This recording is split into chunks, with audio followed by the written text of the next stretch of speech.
Bon, ça va être court, non pas parce que j'ai rien à dire, mais parce que je pèse mes mots et je vise la simplicité. C'est plus dur à atteindre et plus beau, la simplicité. Tu l'aimes sans le savoir. Mais ce n'est pas de ça que l'on va parler maintenant. Maintenant, c'est le grand saut pour moi. Maintenant, on va parler du monomythe et de la vie des grands hommes.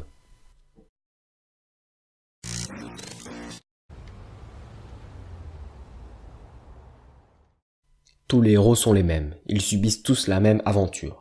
Depuis la première écrite par l'homme, l'épopée de Gilgamesh, jusqu'au plus actuel, toujours la même histoire.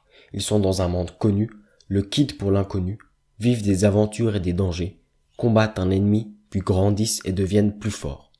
Ce cycle se répète tout le temps.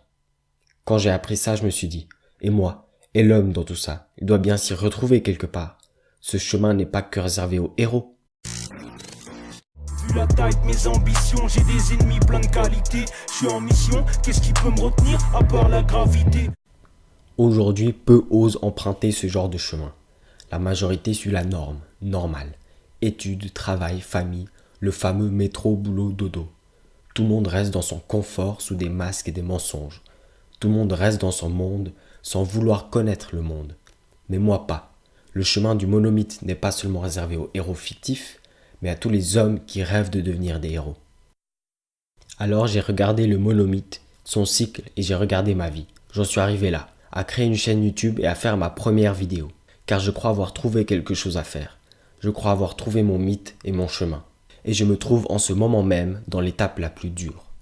Reconnaître sa peur et sa nullité pour sortir du connu, aller vers l'inconnu et commencer son épopée. Je suis peut-être comme Harry Potter, comme Jon Snow, comme Peter Parker, comme Neo, et je choisis de prendre la pilule rouge.